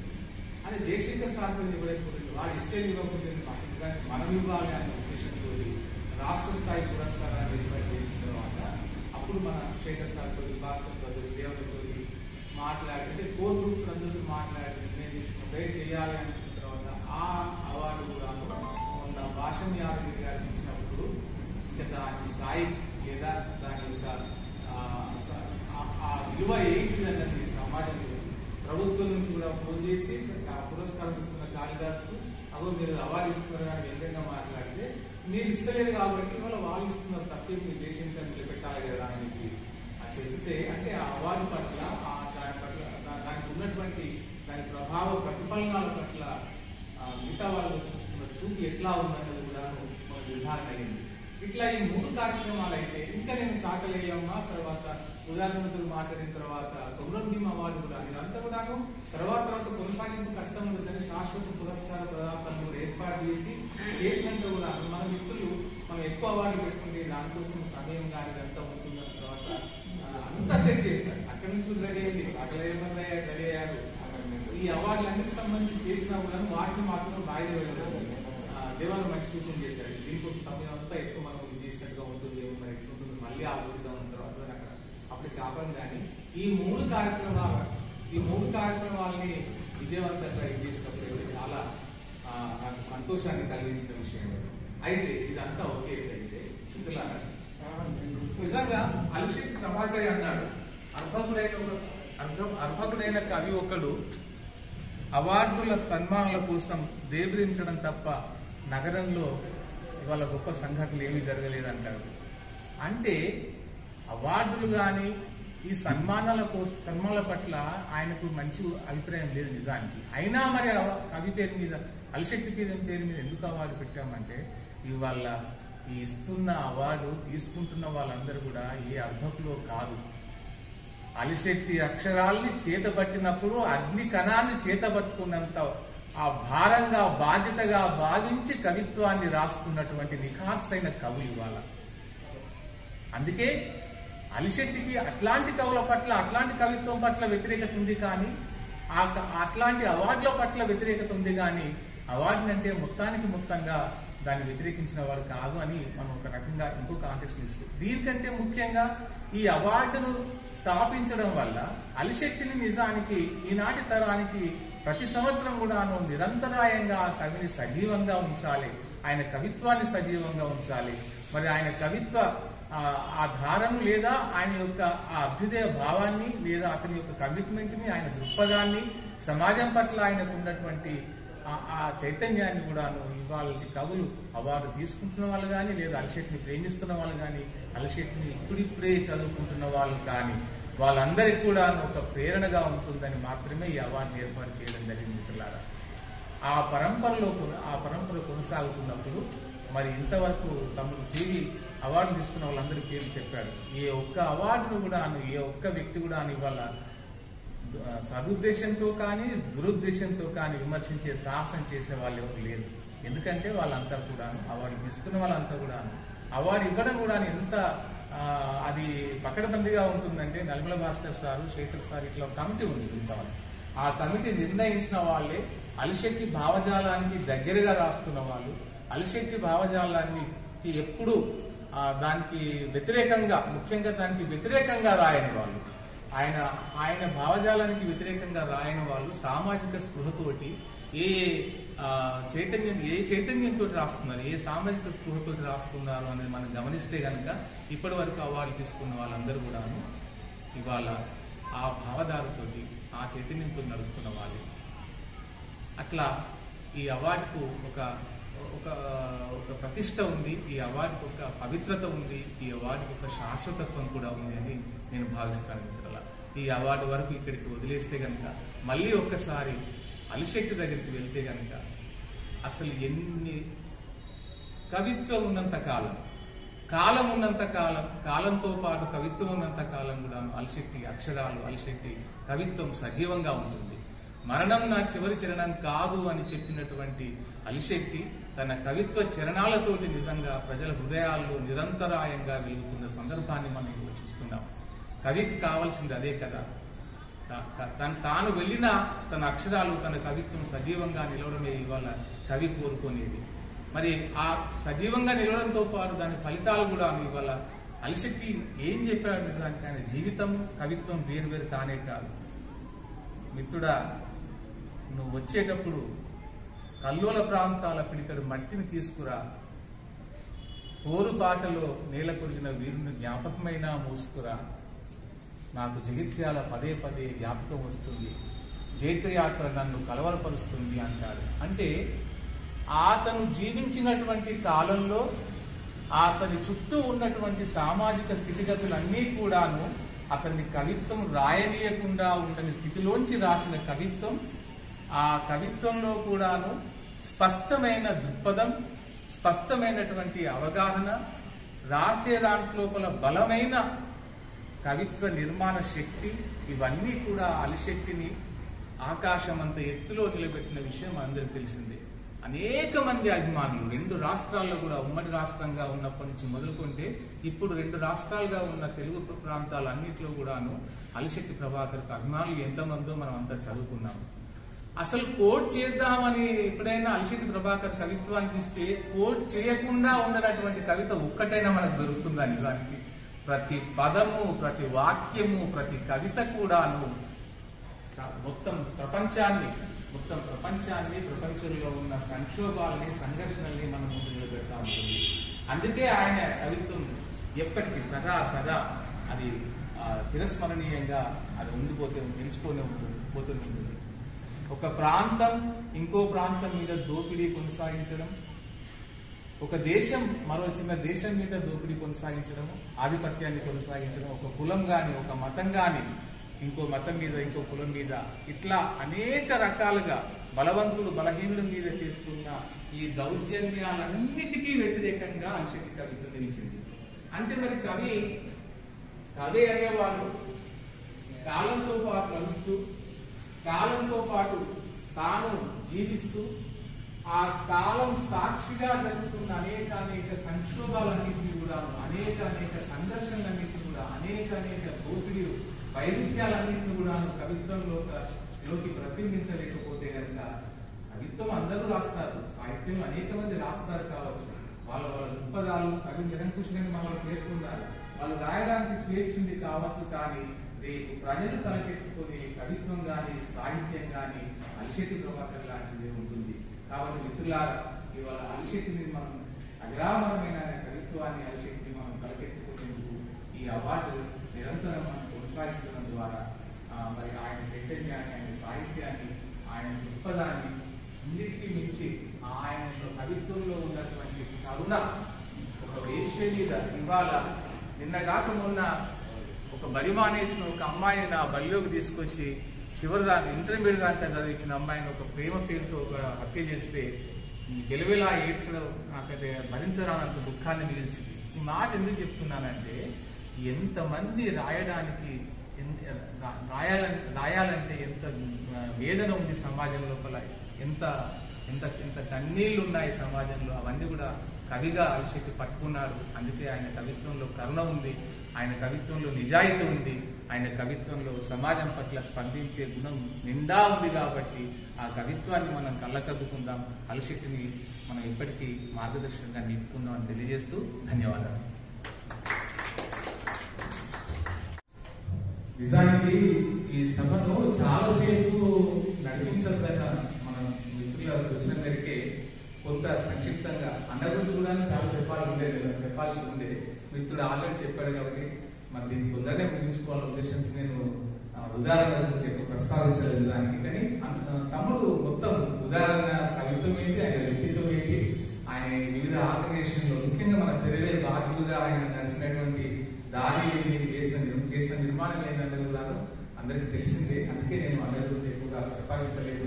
కానీ ఈ అవార్డుకు 100% అన్న అర్హులు అందరికి ఇప్పుడు ఈ అవార్డును అందుకుంటున్న అలిశెట్టి ఆలోచనల వారసత్వాన్ని పుణికిపుచ్చుకొని ఆయన బాటలో రచనలు చేస్తూ ముందుకు సాగుతూ ఆదర్శవంతంగా నిలుస్తున్న ఉదారి నారాయణ గారికి ఈ అవార్డు ఇవ్వడం అనేది సముచితం.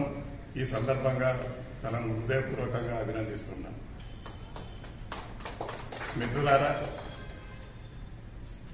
అలిశెట్టి గురించి ఎవరికి తెలియంది కాదు. అతని గురించి మనమేమి, మీ అందరి హృదయాలలో ఉన్న వ్యక్తి అతను.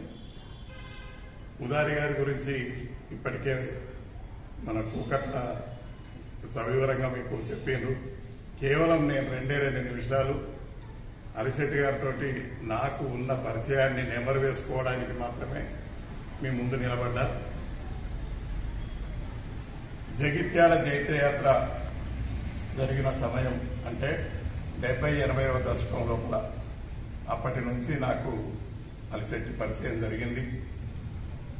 ఇప్పటి గీతాభవన్ వెనకాల గల్లీలో అలిశెట్టి ఇల్లు ఉండేది.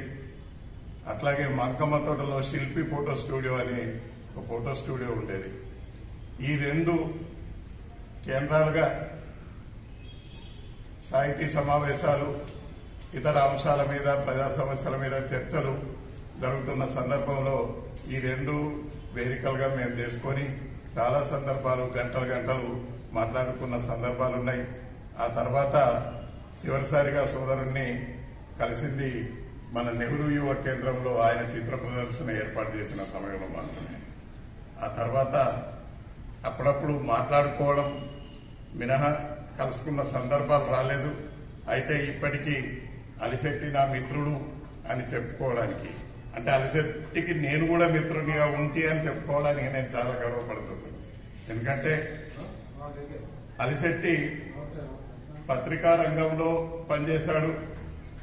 ఆంధ్రజ్యోతిలో ఒక కాలం నిర్వహించిండు.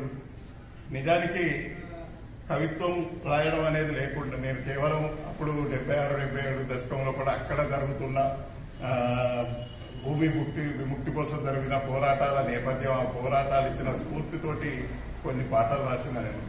ఆ పాటలు రాసిన సందర్భంలోనే అలిశెట్టికి నాకు అప్పుడు పరిచయం ఉంటే అలిశెట్టి తోటి మాట్లాడుకున్న సందర్భం లోపల అరే చాలా ఎంతో పెద్ద భావాన్ని చిన్న కవిత్వంలో చెప్తున్నాడు కదా అని చెప్పి అప్పుడు నేను దాని పట్ల ఆకర్షితుడైన ఆ మినీ కవిత్వం రాయాలి అనే దానికి అలిశెట్టి నాకు ప్రేరణగా నిలిస్తే ఆ దాని కొనసాగింపుకు తోడ్పడిన వారు మన దామెర రాములు గారు, ఆ తర్వాత దేవిప్రియ. ఈ 3 నాకు మినీ కవిత్వం రాయడానికి బాగా ప్రేరణ ఇచ్చారు. వీరి కారణంగానే నేను ఇవాళ రాస్తున్న పెన్ కౌంటర్ కావచ్చు, అంతకుముందు గది మాట గిది పాట అని చెప్పి ఆంధ్రప్రభలో ఒక కాలం కొనసాగించాను. ఆ తర్వాత సమాజానంద స్వామి అని ప్రజాతంత్రలో ఒక కాలం కొనసాగించాను. ఇవన్నిటికీ ప్రేరణగా వీళ్ళు ఈ అన్నిటికంటే ముఖ్యంగా అలిశెట్టితోటి ఉన్న దోస్తాని ప్రతి చిన్న విషయాన్ని, ఏ సమాజంలో జరుగుతున్న పెద్ద గొప్ప అంశాలు కాదు, ఆయన పక్కన ఉన్నప్పుడు ఏది ఒక వ్యక్తి వచ్చి మాట్లాడుతూ అటువంటి పోతున్న వ్యక్తిని కూడా ఆయన బాధ ఏంటిదో ఆ మనిషిని చూసి చెప్పేటోడు. ఎందుకంటే ఆయన అప్పట్లాక ఇతరులతోటి మాట్లాడుతున్న ఒక అంశాన్ని గమనించి అరే ఆయన ఈ బాధతోటి పడుతున్నాడు, మనం ఏమైనా చేస్తే బాగుండదు అంటే ఆయన ఎవరిని వదిలిపెట్టకుండా ఒక చిన్న విషయాన్ని కూడా తీసుకొని, అంటే ఆయన ఒక వ్యక్తి యొక్క సమస్య పట్ల స్పందించే గుణం ఆయనకున్నది. అట్లా ఆయన ప్రజా సమస్యలన్నింటినీ తన సమస్యలుగా భావించి తన సమస్యలను మాత్రం వదిలిపెట్టి ఏమాత్రం పట్టించుకోని కారణంగానే ఇవాళ మన మిత్రుడు మన మధ్యలో లేకుండా పోయిండు. ఇవాళ ఆయన ఇక్కడ ఉండుంటే ఒక పెద్ద కవిగా ఉండి మనందరికీ ఇంకా చాలా గొప్ప మార్గదర్శనం చేసే వ్యక్తిగా ఉండేటోడు.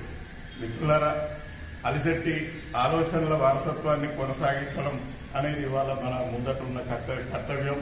ఎందుకంటే ప్రజల పక్షాన నిలబడవాడే కవి ప్రజల పక్షాన నిలబడకుండా మీరెంత అద్భుతమైన కవిత్వాలు రాసినా అది ఏమి చేసినా కూడా దానికి ఒక విలువ అనేది ఉండదు. ఎప్పుడైనా ప్రజల మధ్యలో ఉండి ప్రజల కోసం రాసిందే ప్రజల మధ్య చిరస్థాయిగా నిలిచిపోతుంది. అయితే ఇంకొక విషయం కూడా ఈ సందర్భంగా నేను చెప్పదలుచుకున్నా. చాలా మంది కవులు కళాకారులు అందరూ కూడా ఇవాళ ప్రజల సమస్యలను తీసుకొని కవిత్వం రాస్తున్నారు. ఆ కవిత్వాన్ని రాసి మంచి పేరు సంపాదించుకుంటున్నారు, అవార్డులు తీసుకుంటున్నారు.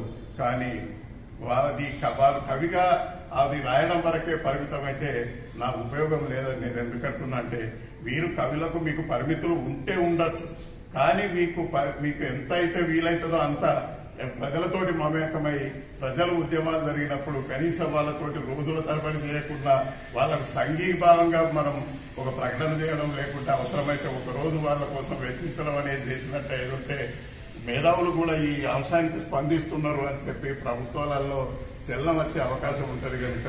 ఎందుకంటే ఇప్పుడు మన ముందు రకరకాల ఉద్యమాలు జరిగింది. రీసెంట్ గా వరి నాటు వేయద్దు, వరి సాగు చేయొద్దు అనే అవసరం వచ్చింది. మనం అందరం తినేది అన్నం తింటున్నాం.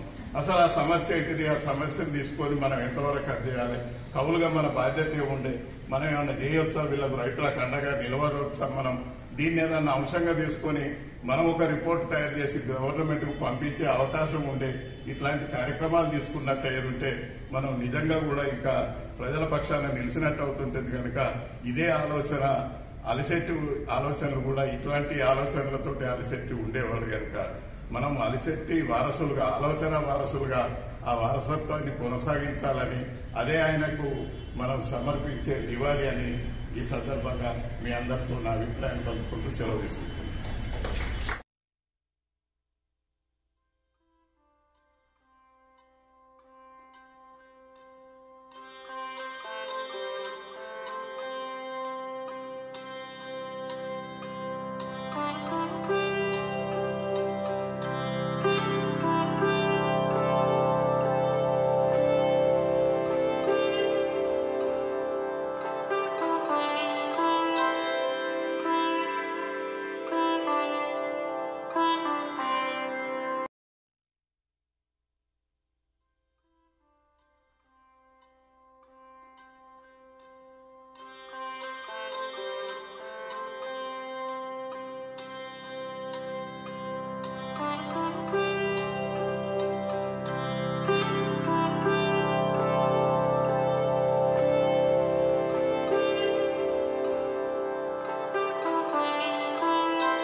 ఈరోజు వాస్తవానికి అలిశెట్టి ప్రభాకర్ ఆయన వెనుక ఒక సైన్యం ఉంది, ఒక శిష్య పరంపర ఉంది. ఆ గురువు గారి సేవలు పొందిన ధన్యతతోని ఆయన మీద కార్యక్రమాలు నడిపించే శిష్య పరంపర అలిశెట్టికి లేదు. అలిశెట్టి వచ్చింది జనం నుంచి. అలిశెట్టి తుది శ్వాస వరకు తప్పించింది, రాసింది జనం కోసం, సామాన్య జనం కోసం. ఆయనకు ఒక బంగారు కడ్డీ ఇస్తే దాన్ని అంటే ఒక గొప్ప పదవి, డబ్బులు, వాటి గురించి ఎప్పుడూ కలలు కనలేదు. మరి అలాంటి వాడు కొన్ని విషయాలు ఎంత నిబద్ధత ఉన్నవాడు అంటే ఆయన చెప్తాడు, నాకు మెజారిటీ ప్రజల బాధలు గాథలే ముడిసరుకులయ్యాయి అంట. ఆయన రాసిన ప్రతి దాంట్లో మెజారిటీ ప్రజల బాధలు గాథలే ఆయన ముడిసరుకుగా. ప్రతి ఏ కవిత రాసినా దానికి వ్యాఖ్యానం అవసరం లేదు. అంటే ఈయన పండిత సాంప్రదాయం నుంచి రాలేదు, పండితుల కోసం కూడా రాయలేదు. పండితుల కోసం రాసి పండితుల మెప్పు పొందడానికి కూడా రాయలేదు, సామాన్య ప్రజల కోసమే రాసి. కవిత్వంలోనూ జీవితంలోనూ ద్వంద్వ ప్రమాణాలను అవలంబించే దౌర్భాగ్యుల కోసమూ కాక సామాన్య పాఠకుడి కోసమే కవిత్వం రాస్తున్నా అని ప్రకటించుకున్నాడు. ఇది ఆయన నిబద్ధత. అట్లాగే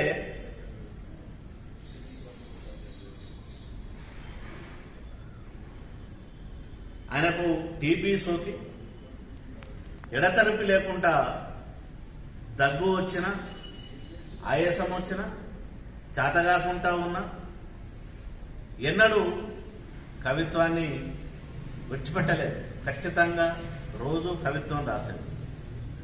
ఆంధ్రజ్యోతి లోపల సిటీ లైఫ్ రాస్తున్నప్పుడు హైదరాబాద్ విశ్వవిద్యాలయం లోపల నేను అప్పుడు ఎంఫిల్ చేస్తున్నా.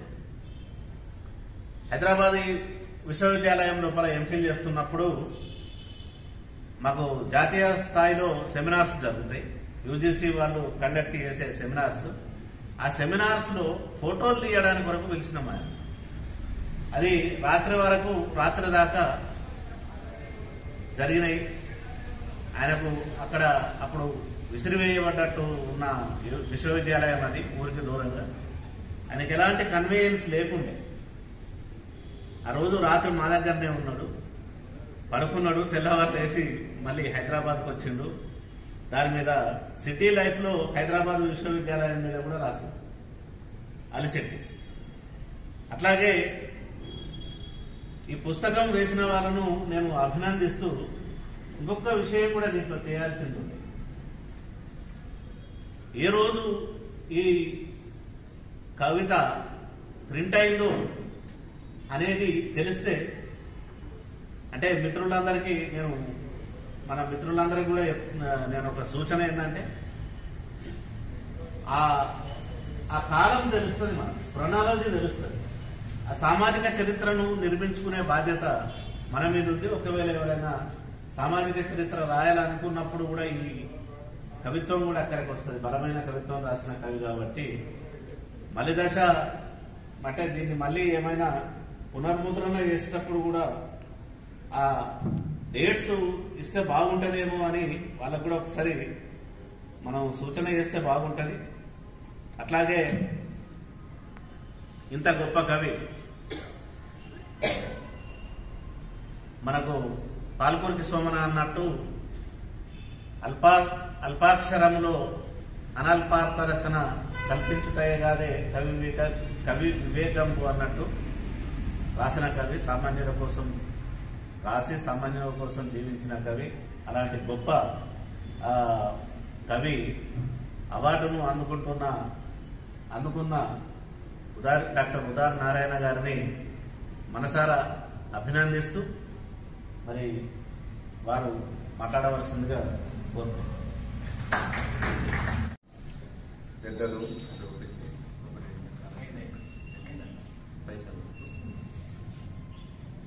ఈ కార్యక్రమానికి అధ్యక్షత వహించిన ప్రముఖ కవి కందుకూరి అన్నయ్య గారు, ముఖ్య అతిథి, నాకు ఈరోజు అవార్డు ప్రదానం చేసిన ప్రముఖ పాత్రికేయులు, కవిమిత్రులు, ఆత్మీయులు రవీంద్ర శేఖర్ గారు, తెలంగాణ రచయితల వేదిక రాష్ట్ర అధ్యక్షులు రాజు నాగభూషణ గారు, అదేవిధంగా కరీంనగర్ జిల్లా ప్రధాన కార్యదర్శి ఒకట తిరుపతి అధ్యక్షులు కందుకూరి అన్నయ్య గారు, అదేవిధంగా కార్యదర్శి సి కుమార్ గారు, రామారపు అశోక్ కుమార్ గారు, ఈరోజు నిజంగా చెప్పాలంటే నాకు చాలా సంతోషకరమైన దినం. నేను నిజంగా ఊహించలేదు నాకు అరిశెట్టి ప్రభాకర్ అవార్డు వస్తుందని. అంటే అవార్డుల కోసమని ఎవరో ఎన్ని రకాలుగా రాసుకున్నా నేను మాత్రం ఎప్పుడు కూడా ఆ రకంగా భావించి కానీ లేదా కవిత్వం కోసమే కవిత్వం రాయాలనే ఆలోచనతో కానీ ఎన్నడూ కూడా రాయలేదు. వాస్తవం చెప్పాలంటే నాగభూషణ గారు అన్న నీకు ఈ సంవత్సరం అరిశెట్టి ప్రభాకర్ అవార్డు ఇవ్వడానికి కమిటీ నిర్ణయించింది అని ఒకట తిరుపతి గారు, తర్వాత అన్నవరం దేవేంద్ర గారు వీళ్ళు అన్నప్పుడు నేను ఒక మాట అన్నాను, ఇంకా పెద్దవాళ్ళు ఉన్నారు కదా అన్నాను. ఎందుకంటే అరిసిటి ప్రభాకర్ గురించి బాగా తెలిసిన వాళ్ళు, అతని కవిత్వాన్ని ప్రేమించిన వాళ్ళు, అతని భావాలను ఇప్పటికి కూడా మోస్తున్న వాళ్ళు ఉన్నారు కదని ఆ భావంలో ఒక మాట అన్నాను. అంటే లేదు ఇప్పటికే మీకు ఇవ్వడం ఆలస్యమైందని చెప్పేసి నేను తప్పకుండా ఒప్పుకోవాలంటే నేను చాలా ఆనందంగా స్వీకరించాను. కానీ వాస్తవం చెప్పాలంటే నేను అత్యంతంగా గొప్పని కాను. ఇక్కడ ఉన్న వేదిక మీద ఉన్న చాలా మంది ఒక్కొక్క రంగంలో చాలా ఆరిపోయిన వాళ్ళు, గొప్ప వాళ్ళు. ఈ అవార్డు నాకు రావడం వల్ల నాకంటే ఎక్కువ ఈ అవార్డు ఇవ్వబోయే సంస్థకు విలువ పెరగాలని నేను ఆశిస్తున్నాను తప్ప దీన్ని నా స్వార్థం కోసము లేదా అవార్డుల సంఖ్యను చూపించడం కోసము లేదా పేరు కింద రాసుకోవడం కోసం అని ఎప్పుడు కూడా భావించడం లేదు.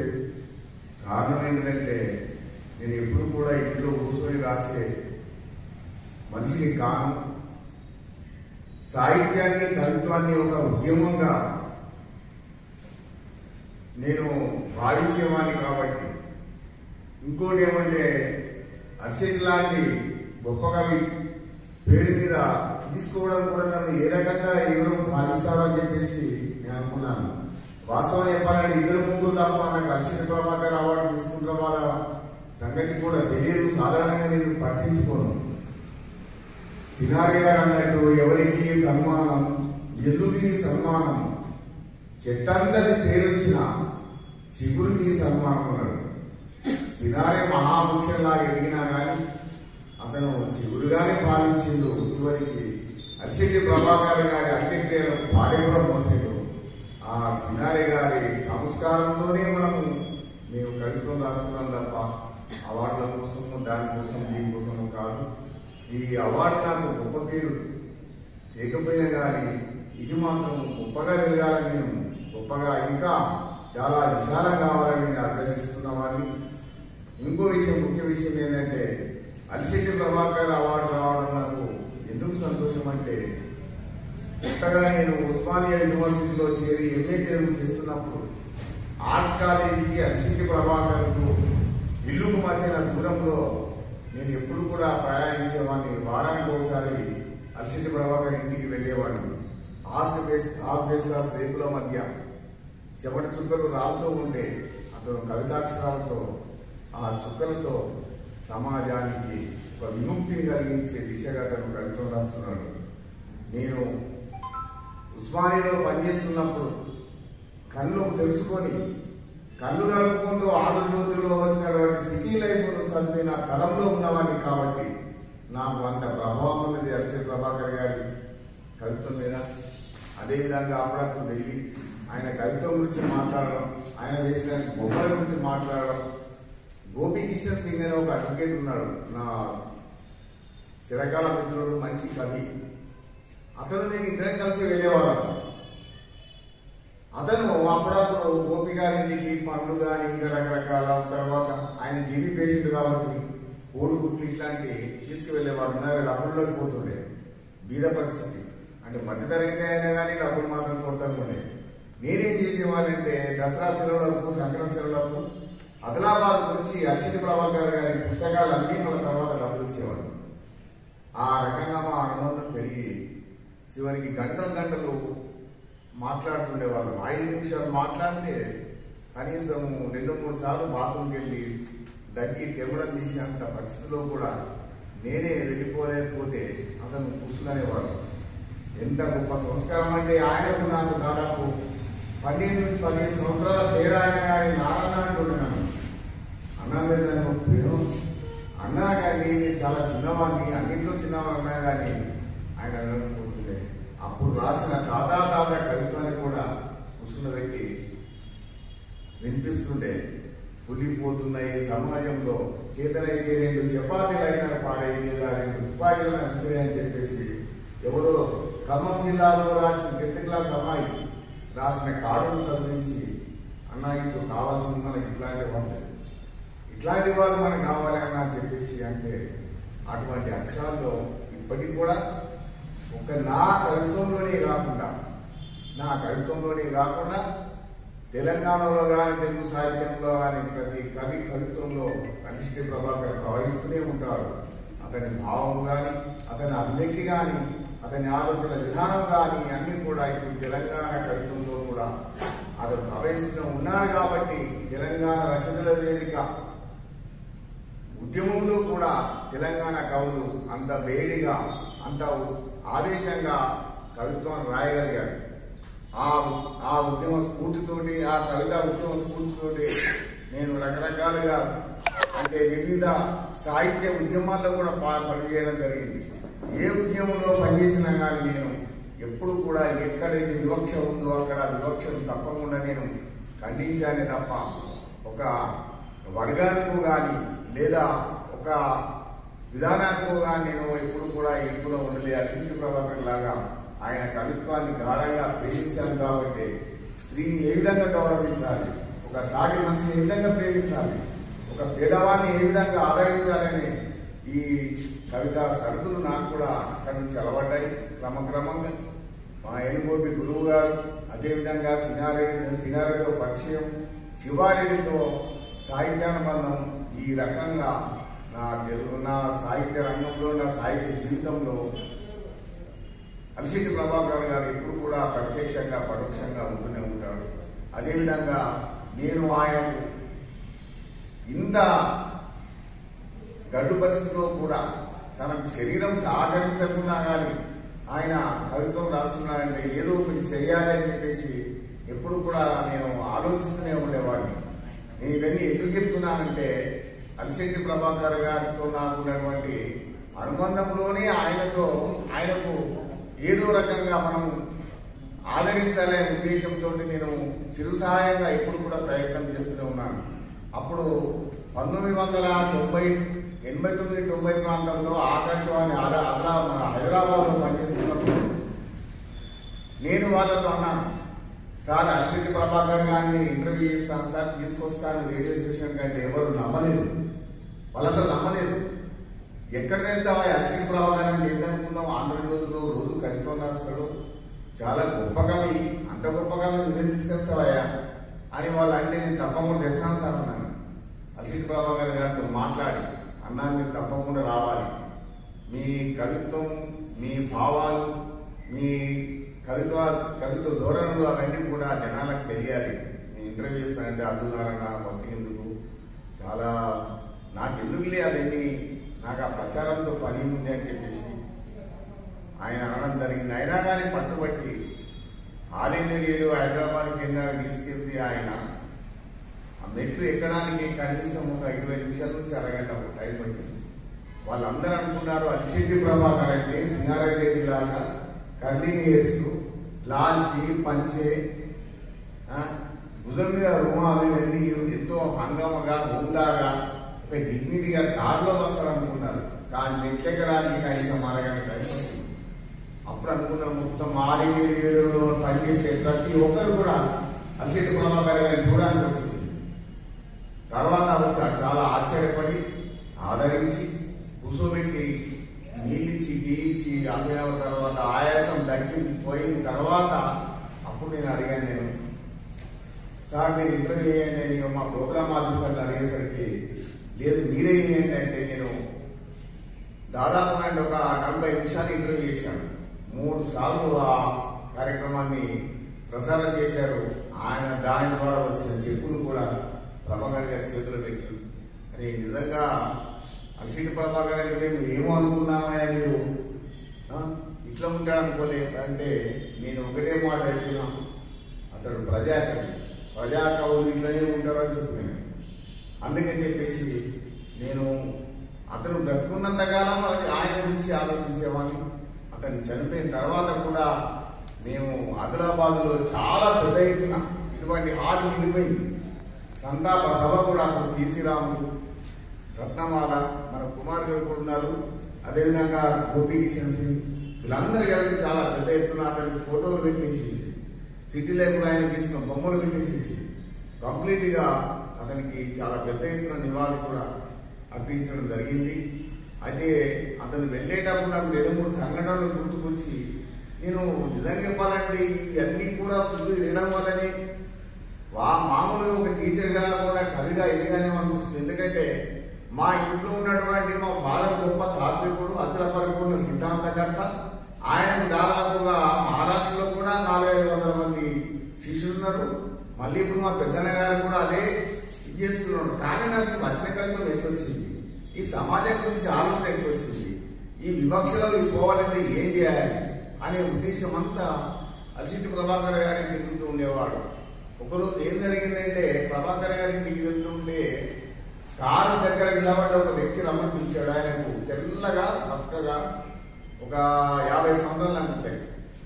బాబు నువ్వు ఎక్కడికి వెళ్తున్నావు అంటే మా ఫ్రెండ్ దగ్గరికి వెళ్తున్నావు అన్నాను. ఎవరు మీ ఫ్రెండ్ అంటే ఇట్లా ఇక్కడ అంటే అల్సిట్టి ప్రభాకర్ గారు ఎక్కడున్నాయంటే నేను కూడా అక్కడికి వెళ్తున్నాను రండి అన్నాను. అనేసరికి వెళ్ళిన తర్వాత ఆయన కూడా ఇదే మాట్లాడాడు. కవి అంటే ఇట్లా ఉండడం ఏంటి అసలు, కవులంటే ఎట్లా ఉండాలి, ఎంత విలాసంగా ఉంటారు అని చెప్పేసి ఆయన కూడా అనుకున్నారు. మీరు ఒక 3 నెలలు మా గవర్నమెంట్ హాస్పిటల్లో మీరు అడ్మిట్ కానీ ప్రభాకర్ గారు, నేను మీ టీవీని కంప్లీట్గా తగ్గిస్తానని చెప్పేసి ఆయన కూడా అన్నాడు. ఆయన కూడా అన్న తర్వాత ఆయన అన్నాడు, నేను రోజుకు కవిత రాస్తే నాకు ఆంధ్రజ్యోతి వాళ్ళు ఇచ్చేది 900 రూపాయలు.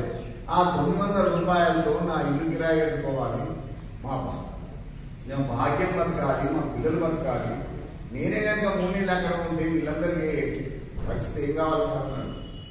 అదేవిధంగా ఒకసారి కోడి రామకృష్ణ గారు డైరెక్టర్ గారు వచ్చి ఇదేం జీవితం ప్రభాకర్ గారు మీరండి, మీరు ఆయన పాటలు అన్నాడు. అల్లాడి శ్రీధర్ గారు ఇట్లా చాలా మంది నా ముందర ఆయనను ఎన్నో రకాలుగా ప్రొవైడ్ చేసిన కానీ ఒక సిద్ధాంతానికి కట్టుబడి తాను నమ్మిన దృక్పథానికి కట్టుబడి కవిత్వం రాసిన చాలా గొప్ప కవి. అందుకని అల్సిట్టి ప్రభాకర్ గారు ఎప్పుడైనా కానీ ఎవరైనా కానీ అవార్డులు పైరవీల కోసం తెచ్చుకునే అవార్డులు గుర్తుకొచ్చినప్పుడల్లా ఆయనే గుర్తుకొస్తాడు. జీవితాలను, డబ్బును, సుఖాన్ని అన్నింటినీ కూడా ఎడమకాలతో తల్లిన గొప్ప వ్యక్తి అల్సిట్టి ప్రభాకర్. కాబట్టి నేను అతని పేరు మీద చిన్న పెన్ను ఇచ్చిన నేను తప్పకుండా స్వీకరిస్తాను. కాబట్టి ఈ కరీంనగర్ మిత్రులందరికీ మళ్ళీ ఒకసారి అల్సిట్టి ప్రభాకర్ గారి అవార్డు ఇచ్చినందుకు అందరినీ, ఈ కమిటీ వాళ్ళందరికీ ధన్యవాదాలు తెలుపుతూ, ఈ అవార్డు నాకే కాకుండా మా ఆదిలాబాద్ జిల్లాలో ఇప్పుడిప్పుడు కవిత్వం రాస్తున్న ప్రతి ఒక్కరికి కూడా ప్రేరణ కలిగిస్తుందని చెప్పేసి, మా ఆదిలాబాద్ జిల్లా ప్రజలందరికీ కూడా చెందుతుందని చెప్పేసి భావిస్తూ చాలా సంతోషం కలిగించినందుకు తెలియజేస్తూ నేను అందిస్తున్నాను.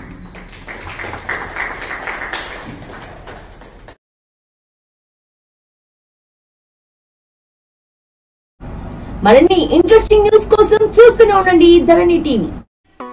Thanks for watching this video. Please like, share and subscribe to Dharani TV.